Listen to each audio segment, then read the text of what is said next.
வணக்கம். மாலை முரசு செய்திகளை விரிவாக பார்ப்பதற்கு முன் தலைப்புச் செய்திகள். மூன்றாவது நாளாக இன்று மீண்டும் கூடுகிறது நாடாளுமன்ற மழைக்கால கூட்டத்தொடர்.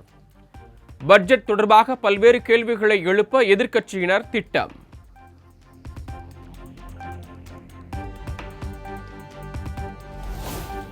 மத்திய பட்ஜெட்டில் உட்கட்டமைப்புக்கு முக்கியத்துவம் அளிக்கப்பட்டுள்ளதாக பிரதமர் மோடி பெருமிதம்.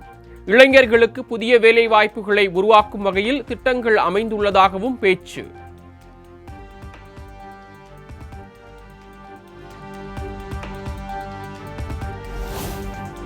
மத்திய அரசின் கூட்டாளிகளை சமாதானப்படுத்தவே பட்ஜெட் தயாரிக்கப்பட்டுள்ளதாக ராகுல் காந்தி விமர்சனம். காங்கிரஸ் தேர்தல் அறிக்கை காப்பி அண்ட் பேஸ்ட் செய்யப்பட்டுள்ளதாகவும் காட்டம்.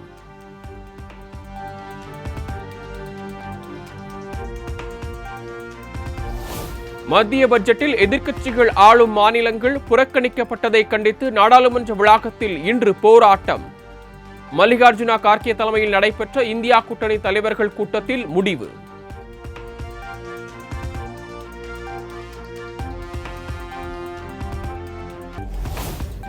டெல்லியில் வரும் 27ஆம் தேதி வரை நிதி ஆயோக் கூட்டத்தை காங்கிரஸ் ஆளும் மாநில முதலமைச்சர்கள் புறக்கணிப்பார்கள். மத்திய பட்ஜெட்டுக்கு எதிர்ப்பு தெரிவித்து அக்கட்சியின் பொதுச் செயலாளர் KC வேணுகோபால் அறிவிப்பு.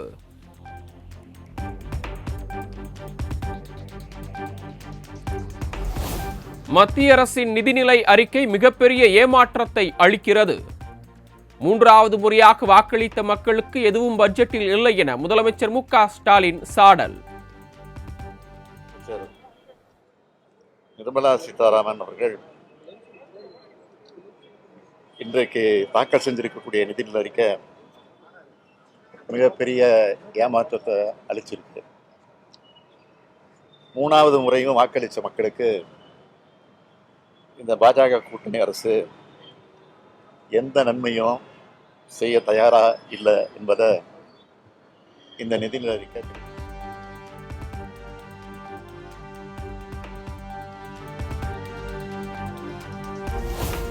மத்திய பட்ஜெட்டில் தமிழ்நாட்டிற்கு மிகப்பெரிய துரோகம் இழைக்கப்பட்டுள்ளதாக முதலமைச்சர் MK ஸ்டாலின் காட்டம். தமிழ்நாட்டின் நலன் முழுமையாக வேண்டுமென்றே பட்ஜெட்டில் புறக்கணிக்கப்பட்டுள்ளதாக விமர்சனம்.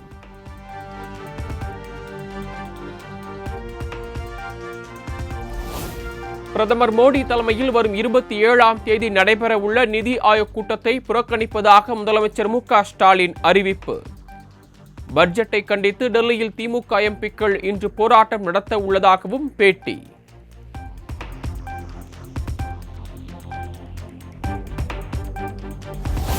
மத்திய பட்ஜெட்டில் தமிழகத்திற்கு எந்த அறிவிப்பும் இல்லை என அதிமுக பொதுச் செயலாளர் எடப்பாடி பழனிசாமி குற்றச்சாட்டு.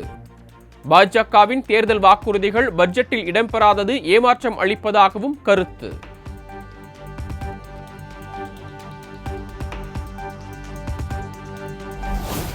ஏழை எளிய மக்களுக்கான அறிவிப்புகள் மத்திய பட்ஜெட்டில் இடம்பெறவில்லை என மார்க்சிஸ்ட் மாநில செயலாளர் பாலகிருஷ்ணன் விமர்சனம். நிதி ஒதுக்கீட்டில் தமிழ்நாடு முற்றிலும் புறக்கணிக்கப்பட்டுள்ளதாக சரமாரி குற்றச்சாட்டு. தமிழ்நாட்டுக்கான எந்த ஒரு திட்டத்துக்கும் மத்திய அரசு பணம் ஒதுக்கலை. இன்னும் சொல்ல போனால் பட்ஜெட்டில் 62 பக்கம் படிச்சிருக்கிறாங்க. ஒரு இடத்துல கூட தமிழ்நாடுங்கிற பேராவது இருக்கான்னா அது கூட இல்லை. அப்போ தமிழ்நாட்டை மொத்தமாக நிராகரிக்கிற புறக்கணிக்கிற ஒரு நிதிநிலை அறிக்கையாக தான் இதுக்கு முன்னாடி எப்போதுமே அப்படி சொல்ல முடியாது. அப்படி ஒரு அறிக்கையாக தான் இந்த அறிக்கை இருக்குங்கிறத நாம் பார்க்க வேண்டும்.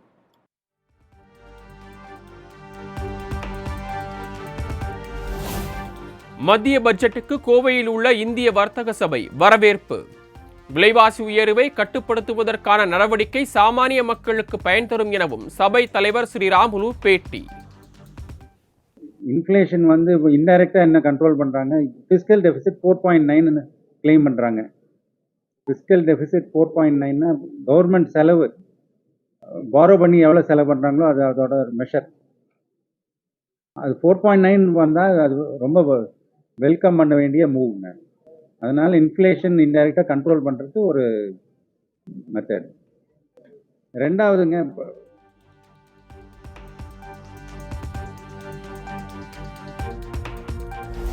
2026 சட்டமன்ற தேர்தலையொட்டி 234 சட்டமன்ற தொகுதிகளுக்கும் தொகுதி பார்வையாளர்களை நியமிக்க திமுக முடிவு.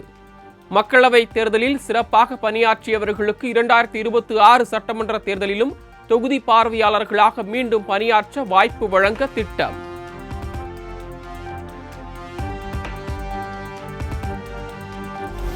தமிழ்நாடு சிறுபான்மையினர் ஆணையத்தின் தலைவராக ஜோ அருண் நியமனம்.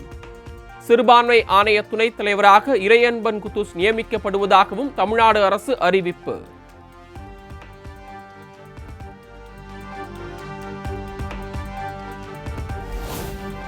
இன்று கூடுகிறது காவிரி மேலாண்மை ஆணையத்தின் 32வது கூட்டம். தண்ணீர் விடுவிக்கப்பட்ட விவகாரங்கள் குறித்து விரிவாக விவாதிக்கப்படலாம் என தகவல்.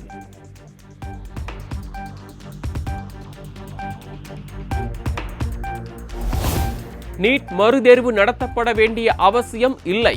வினாத்தாள் கசிவு முறைகேடுகள் வழக்கில் உச்சநீதிமன்றம் திட்டவட்டம்.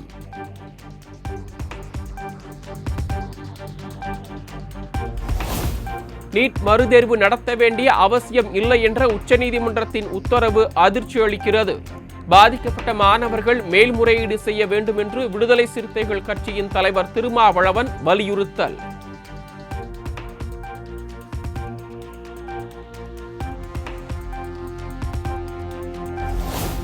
அமமுக மாவட்ட செயலாளர்கள் தலைமை கழக நிர்வாகிகள் ஆலோசனை கூட்டம். தேனி மாவட்டம் பழனிசெட்டிப்பட்டியில் இன்று காலை 9 மணிக்கு நடைபெற உள்ளதாக தகவல்.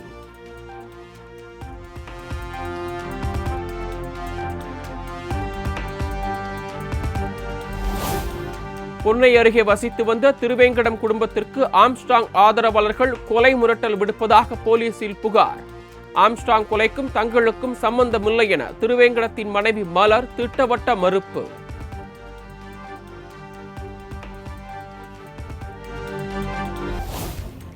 சென்னை ஓமந்தூரார் மருத்துவமனையில் அனுமதிக்கப்பட்டிருந்த முன்னாள் அமைச்சர் செந்தில் பாலாஜி டிஸ்சார்ஜ். சட்டவிரோத பணப்பரிமாற்ற வழக்கில் மீண்டும் புழல் சிறையில் அடைப்பு.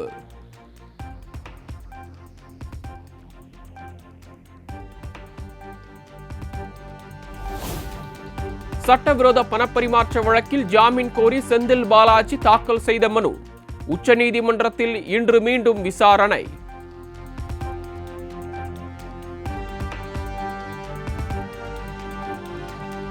போக்குவரத்து தொழிலாளர்களுடன் தமிழ்நாடு அரசு இன்று பேச்சுவார்த்தை. பல்வேறு கோரிக்கைகளை வலியுறுத்தி வழங்கிய வேலைநிறுத்த நோட்டீஸ் தொடர்பாக முக்கிய ஆலோசனை.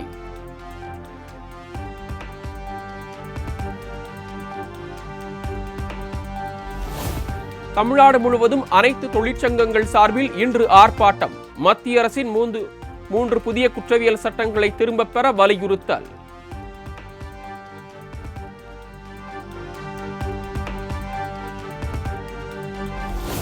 இலங்கை கடற்படையால் சிறைப்பிடிக்கப்பட்ட ராமேஸ்வரம் மீனவர்கள் 9 பேருக்கு ஆகஸ்ட் 6ஆம் தேதி வரை காவல். ஊர்காவல் நீதிமன்றத்தின் உத்தரவை அடுத்து யாழ்ப்பாணம் சிறையில் அடைப்பு.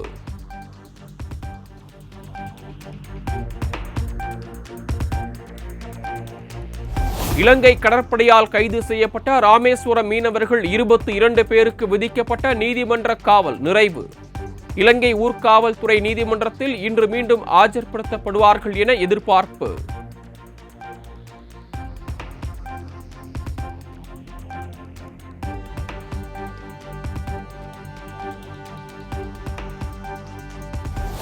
மூன்று ஆண்டு கால இளநிலை சட்டப்படிப்பில் சேர்வதற்கு விண்ணப்பிக்க இன்றே கடைசி நாள். தமிழ்நாடு டாக்டர் அம்பேத்கர் சட்ட பல்கலைக்கழகம் அறிவிப்பு.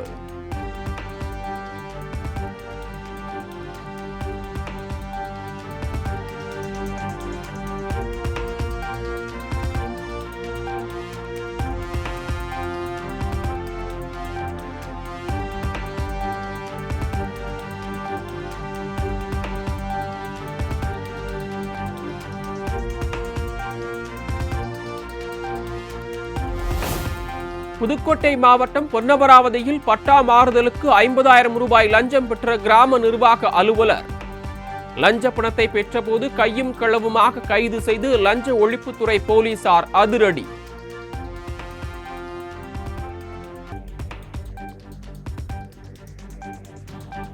சேலம் மாவட்டத்திற்கு ஆகஸ்ட் 3ஆம் தேதி உள்ளூர் விடுமுறை. சுதந்திர போராட்ட வீரர் தியாகி தீரன் சின்னமலை நினைவு நாள் மற்றும் ஆடிப்பெருக்கை முன்னிட்டு மாவட்ட ஆட்சியர் உத்தரவு.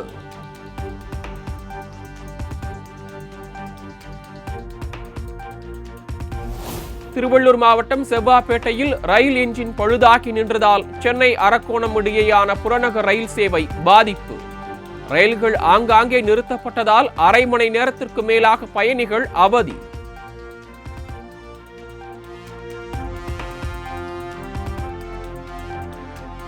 சென்னையில் அண்ணா சாலை, தேனாம்பேட்டை, தியாகராய நகர், அடையாறு உள்ளிட்ட பகுதிகளில் கனமழை.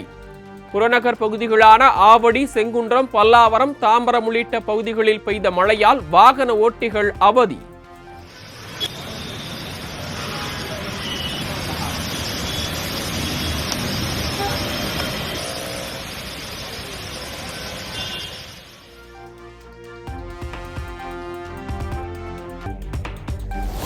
பவானி சாகர் அணைக்கு நீர்வரத்து வினாடிக்கு 3,394 கன அடியாக இருந்த நிலையில் 4,702 கன அடியாக அதிகரிப்பு.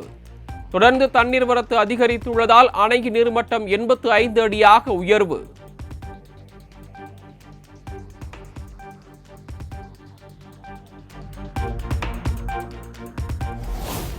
பூவிருந்தவல்லி, மாங்காடு, குன்றத்தூர் உள்ளிட்ட சுற்றுவட்டார பகுதிகளில் இரவில் பலத்த காற்றுடன் கொட்டி தீர்த்த கனமழை. சாலைகளில் பெருக்கெடுத்து ஓடிய மழை நீரால் பொதுமக்கள், வாகன ஓட்டிகள் அவதி.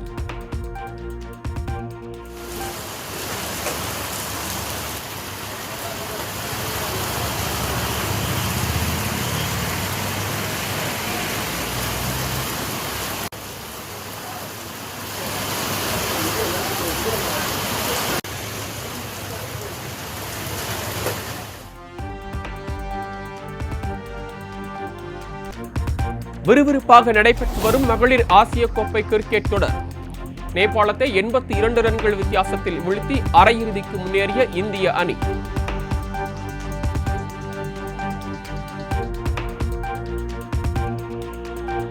மதுரை பேந்தர்ஸ் அணியை 43 ரன்கள் வித்தியாசத்தில் வீழ்த்தி லைகா கோவை கிங்ஸ் அணி அபார வெற்றி. 10 புள்ளிகளுடன் முதன் அணியாக அடுத்த சுற்றுக்கு முன்னேறி அசத்தல்.